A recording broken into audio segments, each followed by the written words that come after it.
Pediatro. അതല്ല പിന്നെ paediatrics doctor ആശ എന്നത് അതൊരു സാധാരണക്കാരായിട്ടോ അത് ഇൻസസ്റ്റ് ചെയ്തോ ആരതിയാണ് നടത്തുന്നത്.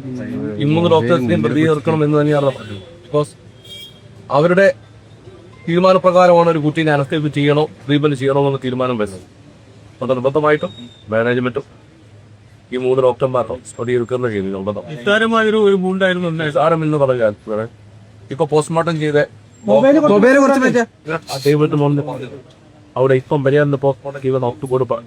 ഇതിനാണോ സർക്കാർ ഇതിനാണ് അനസ്തേഷ്യ കൊടുത്തത്? സ്വാഭാവികമായി തന്നെ ഉണങ്ങാവുന്ന ഒരു മുറിവായി. ഈ മുറിവ് കുട്ടി മരിക്കുന്നതിന് 24 മണിക്കൂർ മുമ്പ് ഞാൻ കണ്ടപ്പോൾ ആ മുറിവ് ഉണങ്ങിത്ര. ബോഡി ഇൻക്വസ്റ്റ് ചെയ്ത ഡോക്ടർ സാറിനോട് ചോദിക്കാം. പ്ലാസ്റ്റിക് സർജറി ചെയ്യണമെന്ന് ഡോക്ടർ മതി. പ്ലാസ്റ്റിക് സർജറി ചെയ്യണമെന്നാണ് അതിന്റെ എമൗണ്ടും പറഞ്ഞത്. അത് കുട്ടിയെ കാണുന്നതിന് മുമ്പേ വിട്ട് വാസത്തെടുക്കും.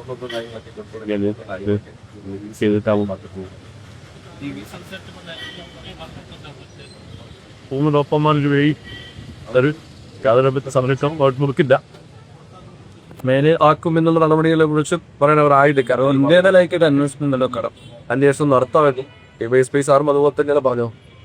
ഇത് ഡോക്ടർമാരുടെ പ്രതിയത്ത് അവരെ ഈ ഡോക്ടർമാർ ഇത്ര അവിടെ കിട്ടിയിട്ടില്ല. അവർ വിളിച്ച് കിട്ടുന്നില്ല. ഫോൺ സ്വിച്ച് ഓഫ് ആണെന്നാണ് അവർ പറയുന്നത്.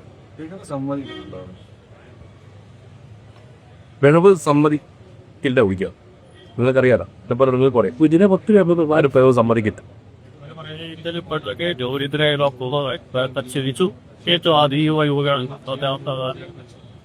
ആരും തന്നെ സാറിന്റെ പേര് മന കൊടുത്താൽ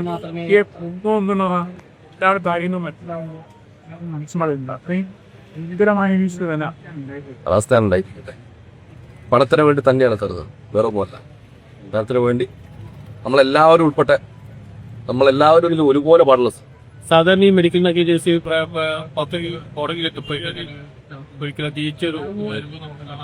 ഒരിക്കലും എനിക്ക് എന്റെ അറിവനുസരിച്ച് നമുക്ക് ഇത് കേസ് ജയിക്കാൻ പറ്റുന്നോ തോന്നുന്നില്ല. കാരണം അത് കേസ് ജയിക്കണമെന്നോ ഒരു കോമ്പൻസേഷൻ വേണമെന്നോ വിചാരിച്ചിട്ടല്ല ഇവിടെ വന്നത്. കോമ്പൻസേഷൻ എന്നതുവരെ അവർ മുന്നോട്ട് വെക്കുന്നുണ്ടായിരുന്നു ചർച്ച. അല്ല, അത് വെച്ചിട്ടില്ല. നമുക്കതിനൊരു പ്രാധാന്യമുള്ള കാര്യമല്ല. കോമ്പൻസേഷനോ അല്ലെങ്കിൽ ഈ കേസ് ജയിക്കുമെന്നുള്ള ധാരണയോ അല്ല നമ്മളിവിടെ വന്നത്. അതുകൊണ്ട് നമ്മളെ കുട്ടീനെ കിട്ടുമെന്നുള്ള രീതിയിലാണ് നമ്മൾ പോയത്. അത് കിട്ടിയില്ല. തിരിച്ചില്ല. ഈ കുട്ടിയുടെ PS ഹിസ്റ്ററി ജസ്റ്റ് പറഞ്ഞിരുന്നു അവരോട്. മറ്റ് ഹിസ്റ്ററി നോക്കാനുണ്ടായിരുന്നു ആവശ്യപ്പെട്ടിട്ടില്ല. ഇങ്ങോട്ട് ആവശ്യപ്പെട്ടില്ല. നമ്മൾ അങ്ങോട്ട് പറഞ്ഞു നോക്കാൻ പറഞ്ഞു. അവരൊരു കുഴപ്പമില്ലാന്ന് പറഞ്ഞു. ഈ ഒപ്പിട്ട് കൊടുത്തൊരു ഡോക്യുമെന്റ് വെച്ചായിരിക്കും പറയും. അതാണ്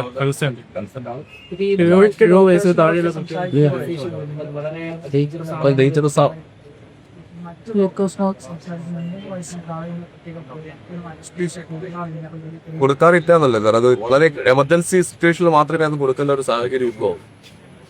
ഇവിടെ അങ്ങനെ പിക്ചേഴ്സ് ബിഗ് സൈഡ്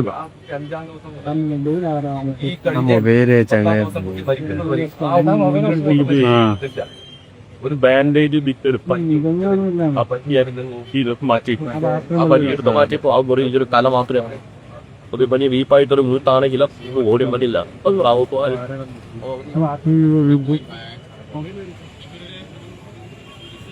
ക്യാമറ എന്താ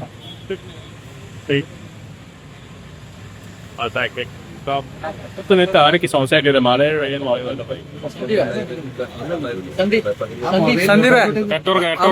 കുറച്ചുകൂടി സൈഡിൽ മൊബൈൽ അങ്ങനെ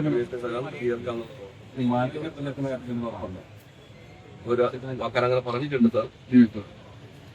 ഈ ഡോക്ടർമാരുടെ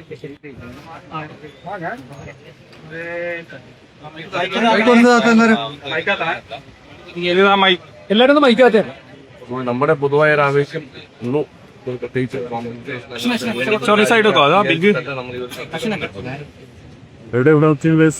ആവശ്യമില്ലാത്തൊരു ഒരു തീരെ ആവശ്യമില്ലാത്തൊരു കാര്യം തന്നെ നമ്മൾ ട്രീറ്റ്മെന്റിലേക്ക് പോയി. അവിടെ ഈ 3 ഡോക്ടർമാർ നമ്മുടെ ബുദ്ധി നഷ്ടപ്പെട്ടു. അതിപ്പോ പറഞ്ഞത് അവിടെ അതിന് കാരണക്കാരായ 3 ഡോക്ടർമാരോ ആ ഡോക്ടർമാരൊക്കെ ഈ പേര് കേസെടുക്കാം. സ്വാക്കിയുള്ള തീരുമാനം പേട്ടതൊക്കെ വന്ന ഡോക്ടർ തന്നിട്ട് ഇപ്പൊ ഈ ഒരു അവസ്ഥ നമ്മൾ ഒന്നുമില്ല, നമ്മളിവിടെ വന്നതും ജസ്റ്റിസ് വന്നതും വേറെ ഒന്നുമില്ല. നമ്മൾ ഈ ഒരു അവസ്ഥ ഇനി ഒരു കുട്ടിക്ക് ഇങ്ങനെ ഒരു തീരുമാനം എടുക്കുന്നതിന് മുമ്പേ ഏതെങ്കിലും ഡോക്ടേഴ്സ് തീരുമാനിക്കണം. ഒരു വട്ടം കൂടി ആലോചിച്ചിട്ട് മാത്രമാണ് ഇങ്ങനൊരു ചികിത്സയിലേക്ക് പോകാൻ പാടുള്ളൂ. അതുകൊണ്ട് തന്നെയാണ് നമുക്ക് നമ്മുടെ കുട്ടി നഷ്ടപ്പെട്ടത്. ഈ മാനേജ്മെന്റിനെ പ്രതിചാരം കുറച്ചായി ആവശ്യപ്പെട്ടു മാനേജ്മെന്റ് അടക്കം.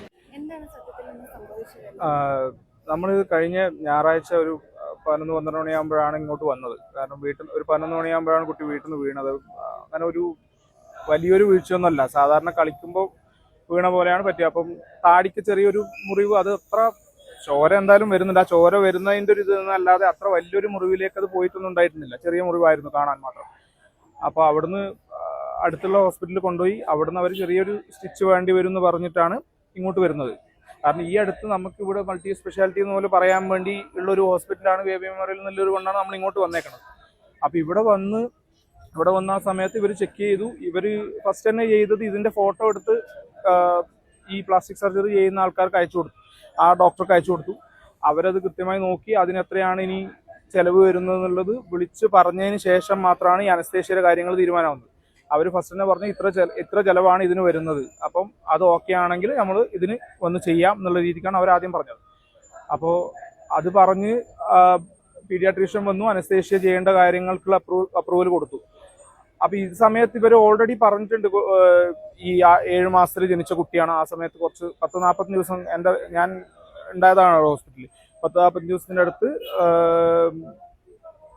വെന്റിലേറ്ററിലെല്ലാം കിടന്ന് കുറച്ചൊന്ന് ഓക്കെ ആയി, റിക്കവറായി, എല്ലാം ഓക്കെ ആയി. ഇപ്പം ഒരു നോർമൽ ഇതിലേക്ക് പോയിക്കൊണ്ടിരിക്കുന്ന ഒരു സമയമായിരുന്നു. അപ്പോൾ അതൊക്കെ കൃത്യമായ ഡീറ്റെയിൽസ് ഇവർക്ക് പറഞ്ഞു കൊടുത്തിട്ടുണ്ട്. അപ്പം ഇവരോട് പറഞ്ഞ സമയത്ത് ഇവർ പറയണത് ഇത് നമുക്ക് അത് കുഴപ്പമൊന്നുമില്ല, നമുക്ക് ചെയ്യാം, അങ്ങനത്തെ പ്രശ്നങ്ങളില്ല എന്നാണ് പറയുന്നത്. കാരണം കുഞ്ഞ് കരഞ്ഞുകൊണ്ടിരിക്കുന്നത് കൊണ്ടാണ് ഇവർ പറയണത്.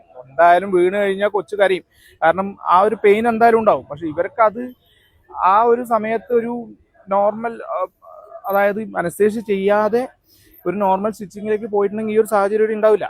അപ്പം ഇത് ഇവരോട് പറഞ്ഞു, ഇവർ അനസ്തേഷ്യ ചെയ്യാമെന്ന് പറഞ്ഞു. വേറെ ഒരു മെഡിക്കൽ ചെക്കപ്പോ ബാക്ക്ഗ്രൗണ്ട് കാര്യങ്ങളോ കൊച്ചിൻ്റെ മുന്നേയുള്ള പ്രീവിയസ് ഹിസ്റ്ററിയും കാര്യങ്ങളോ ഒന്നും ചെക്ക് ചെയ്തിട്ടില്ല. ഒരു 2-3 മണിക്കൂറിനുള്ളിൽ അനസ്തേഷ്യ കൊടുക്കുന്നതിലേക്ക് വന്നു.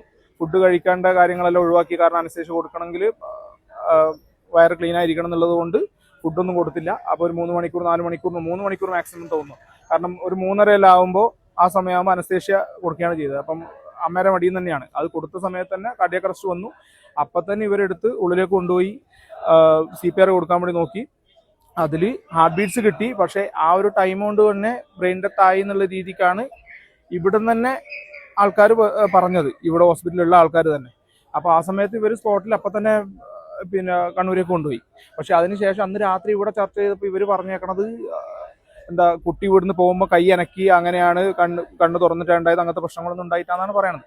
അങ്ങനെ ഒരു സാഹചര്യം എന്തായാലും ഉണ്ടായിട്ടില്ല. കാരണം അവിടുന്ന് കണ്ണൂരെ ഡോക്ടറോട് ചോദിച്ചപ്പോൾ ഇത് തന്നെയാണ് പറഞ്ഞത്. കാരണം അങ്ങനെ ഒരു സാഹചര്യം ഉണ്ടാവില്ല. കാരണം അത്രപോലെ സമയം ഇങ്ങനെ ഒരു ബ്രെയിൻ ഡെത്തിലേക്ക് പോയിട്ടുണ്ടെങ്കിൽ എന്തായാലും ഇതിനുള്ള സാഹചര്യം ഇല്ല. ഇവിടുന്ന് പോകുന്നത് തന്നെ വെന്റിലേറ്ററിലാണ് അങ്ങോട്ട് പോയതും, കണ്ണൂരേക്ക് പോയതും. അപ്പോൾ ഒന്നാമത് നമ്മുടെ ഒരു പ്രശ്നം എന്ന് വെച്ചാൽ ഓൾറെഡി ഒരു 8 വർഷം കഴിഞ്ഞിട്ടാണ് കുട്ടിയാവുന്നത്. ഇവർ ഒരുപാട് സ്ട്രഗിൾ ചെയ്തിട്ടാണ് ഇങ്ങനൊരു സിറ്റുവേഷനിലേക്ക് എത്തി. ഈ കൊച്ചുണ്ടായത്, ആ കൊച്ചു വന്ന സമയത്തുള്ള ഒരു 10-40 ദിവസം അത്രയും സ്ട്രഗിൾ ചെയ്ത് അങ്ങനെ ഒരു സിറ്റുവേഷൻ കഴിഞ്ഞ് ഇത്രയും ഒന്ന് ഓക്കെ ആയി, എല്ലാവരും ഒരു ഹാപ്പി ആയി വരുന്ന ഒരു സിറ്റുവേഷനിലായിരുന്നു. കാരണം ഇപ്പം മൊത്തത്തിൽ കൊച്ചു അങ്ങനത്തെ പ്രശ്നങ്ങളില്ല, എല്ലാം ആക്റ്റീവാണ്, അങ്ങനത്തെ പ്രശ്നങ്ങളൊന്നും ഇല്ലാതെ മുന്നോട്ട് പോകുന്നൊരു സമയം. അതിൻ്റെ ഇടയിലാണ് ഇങ്ങനെ ഒരു സിറ്റുവേഷൻ വന്നേക്കുന്നത്. അപ്പോൾ ഇവിടെ ഇപ്പോൾ ഈ പ്രശ്നം ഉണ്ടാവാൻ കാരണം തന്നെ ഇവരെ സൈഡിൽ നിന്ന് ഒരു കോമ്പൻസേഷനോ പൈസയോ കാര്യങ്ങളോ ഒന്നുമല്ല. കാരണം ഇതിൽ പൈസയുടെ ഒരു കാര്യമില്ല. നാളെ ഇവരെ കയ്യിൽ നിന്ന് ഇങ്ങനെ ഒരു പ്രശ്നം, കാരണം നമ്മളെ കൊച്ചിന് പറ്റാണ്ട് പറ്റി, നാളെ ഇത് വേറൊരു കുട്ടിക്കും പറ്റാം, വലിയൊരാൾക്കും പറ്റാം. കാരണം അത്രയും കെയർലെസ് ആയിട്ടാണ് അവർ ഈ കാര്യങ്ങൾ ചെയ്തേക്കുന്നത്. ആ കാര്യം ചെയ്തത് മാത്രമല്ല, ഇത്രയും ഇങ്ങനൊരു സിറ്റുവേഷനിലെത്തി കൊച്ചു ഇവിടെ വെന്റിലേറ്ററിൽ കിടക്കുന്ന സാഹചര്യത്തിൽ പോലും ഇവരത് വലിയൊരു കെയർലെസ് അല്ലെങ്കിൽ അങ്ങനെ ഒരു വലിയൊരു പ്രശ്നമായിട്ട് കണ്ടിട്ടല്ല മറുപടി കൊടുത്തേക്കണത്. അവർ അന്ന് തന്നെ ഇവിടുന്ന് ഇറങ്ങി പോകുന്ന സമയത്ത് വെന്റിലേറ്ററിൽ നിന്ന് ആക്കി ഇവിടുന്ന് ആംബുലൻസ് കയറ്റുന്ന സമയത്ത് അച്ഛൻ ചോദിച്ച സമയത്ത് ഡോക്ടർ പറഞ്ഞു, പീഡിയാട്രിഷ്യനാണോ അല്ലെങ്കിൽ അനസ്തേഷ്യ മറ്റേ പ്ലാസ്റ്റിക് സർജന്റെ ഡോക്ടറാണോ എന്നറിയില്ല, ഇതിലൊരു ഡോക്ടർ പറഞ്ഞു നിങ്ങൾ സൈൻ ചെയ്ത് കൊടുത്തു, അതുകൊണ്ടാണ് ചെയ്തത്, പിന്നെ ഇതിൽ പറഞ്ഞിട്ടൊരു കാര്യമില്ല എന്നാണ്. നമ്മൾ ഈ ഒപ്പിട്ട് കൊടുക്കുന്നത് എന്തും ചെയ്യാന്നുള്ളൊരു ലൈസൻസ് പോലെ അല്ലല്ലോ ഒപ്പിട്ട് കൊടുക്കണത്. കാരണം ഏത് സാഹചര്യത്തിലായാലും ആൾക്കാർ നമ്മൾ ആ സമയത്ത് പാനിക്കായ സ്വന്തം മക്കളെ കാര്യമായാലും ആരെ കാര്യമായാലും, കാരണം നമുക്കിത് ചെയ്യാതെ പറ്റില്ല. ഇവരെന്താ പറയുന്നത്, കാരണം ഇതിന്റെ മെഡിക്കൽ ബാക്ക്ഗ്രൗണ്ടോ കാര്യങ്ങളോ നമുക്ക് ആർക്കും അറിയില്ല. കാരണം നമ്മളൊരു നോർമൽ സാധാരണക്കാരനെ പോലെ ജീവിക്കുന്ന ഒരാൾക്ക് എല്ലാ മെഡിക്കൽ രീതികളും കാര്യങ്ങളും അറിയണമെന്നില്ല. അപ്പൊ ആ സാഹചര്യത്തിൽ ഇവർ ഒപ്പിട്ട് കൊടുക്കാൻ പറഞ്ഞു, നമ്മൾ ചെയ്തു. അപ്പം ആ ഒരു മുറിവിന് ഇത്രയും വലിയൊരു അനസ്തേഷ്യ ഇത്രയും വലിയൊരു ഡോസിലേക്ക് പോകേണ്ട കാര്യമുണ്ടോ എന്നുള്ളതാണ് ഒന്നാമത്തെ കാര്യം. അപ്പം നോർമലി ലോക്കൽ അനസ്തേഷ്യ കൊടുത്താൽ ശരിയാവേണ്ട കാര്യം ചെറിയൊരു തരിപ്പിക്കലോ കാര്യങ്ങളോ, പല്ല് പൊരിക്കുമ്പം തരിപ്പിക്കുന്ന പോലെ ചെറിയൊരു തരിപ്പിക്കലിൽ തീരേണ്ട ഒരു കാര്യമാണ്. അതിനാണ് ഇവര് ജനറൽ അനസ്തേഷ്യ കൊടുത്ത് ഇങ്ങനെ ഒരു കോംപ്ലിക്കേറ്റഡ് അവസ്ഥയിലേക്ക് എത്തിച്ചത്. ആശുപത്രി അധികൃതരുടെ ഭാഗത്തു നിന്നുള്ള നിലപാട് എന്താണ്? അവരിത് അവരെ സൈഡിൽ നിന്നുള്ളൊരു ഇഷ്യൂ അല്ല എന്നുള്ള രീതിക്കാണ് ഇത്രയും പറഞ്ഞു. ഇന്നലെ വരെ അവരങ്ങനെയാണ് പറയണത്. കാരണം മെഡിക്കൽ നെഗ്ലിജൻസോ ഇവരെ സൈഡിൽ നിന്നുള്ള അനാസ്ഥയോ പ്രശ്നങ്ങളോ അല്ല എന്നുള്ളതാണ് ഇപ്പോഴും അവർ പറയണത്. അതിൽ അവർ പ്രത്യേകിച്ച് ഒരു മാറ്റം പറഞ്ഞിട്ടുണ്ടെന്ന് തോന്നുന്നില്ല. കാരണം അവരൊരു ലെറ്റർ തന്നിട്ടുണ്ട്, പക്ഷെ അതിൽ അവരങ്ങനെ ലെറ്റർ തന്നേക്കണതിലും ഇതിലെന്തെങ്കിലും ഉണ്ടെങ്കിൽ സപ്പോർട്ട് ചെയ്യാം എന്നുള്ള രീതിക്ക് മാത്രമാണ്. അല്ലാതെ ഇതിലൊരു മെഡിക്കൽ ഇഷ്യൂ അവരെ സൈഡിൽ നിന്ന് വന്നൊരു അപാകത അല്ലെങ്കിൽ ഒരു പിഴവ് അങ്ങനത്തെ ഒരു കാര്യങ്ങളും അവർ പറഞ്ഞിട്ടില്ല. ഇല്ല, നമ്മളോട് കമ്മ്യൂണിക്കേറ്റ് ചെയ്തിട്ടില്ല. നമ്മളോട് അന്ന് കമ്മ്യൂണിക്കേറ്റ് ചെയ്യുന്നത് തന്നെ അന്ന് രാത്രി 11 മണി വരെ ഇവരിവിടെ വന്ന് വെയിറ്റ് ചെയ്തിട്ടാണ്. അത്രയും സമയം വരെ ഡോക്ടേഴ്സ് ഒന്നും വന്നിട്ടില്ല. അവർ രാത്രി 11 മണിക്ക് നമ്മൾ കണ്ണൂരിൽ നിന്ന് ഇവരെല്ലാവരും ഇവിടെ വന്ന് വെയിറ്റ് ചെയ്തിട്ടാണ് 11 മണിക്കാണ് മാനേജ്മെന്റ് ടീമും ഡോക്ടേഴ്സും വന്ന് സംസാരിക്കുന്നത്. കേസ് എന്തായാലും നമ്മൾ നമ്മളെ രീതിക്ക് കൊടുത്തിട്ടുണ്ട്. ഇപ്പം ഗവൺമെന്റിലേക്കും അതുപോലെ CM-നും എല്ലാവർക്കും ഉള്ള ഇത് കൊടുത്തിട്ടുണ്ട്. ഇവിടെയും കൃത്യമായി കേസ് രജിസ്റ്റർ ചെയ്ത് DSPക്ക് കാര്യങ്ങൾ ഡീറ്റെയിൽസ് എല്ലാം പറഞ്ഞു കൊടുത്തിട്ടുണ്ട്. കാരണം അത് മുന്നോട്ട് പോയേ പറ്റുള്ളൂ. കേസിന്റെ കാര്യം നമുക്ക് എങ്ങനെയാവും അറിയില്ല. കാരണം ഇതിൽ എത്രത്തോളം ലീഗലി മുന്നോട്ട് പോകാൻ പറ്റുന്നുള്ള സാഹചര്യം ഒന്നും അറിയില്ല. പക്ഷേ ഇതിൽ ഇങ്ങനെ ഒരു പ്രശ്നം ഉണ്ടായത് ജനങ്ങളിൽ എത്തിക്കണം. കാരണം ഇത് നാളെ ഒരാൾക്ക് ഉണ്ടാവാൻ പാടില്ല. നമ്മളെ കുട്ടിക്ക് പറ്റിയതും നമ്മളെ കുടുംബത്തിൽ സംഭവിച്ചതായ കാര്യങ്ങളിലും ഓക്കെ.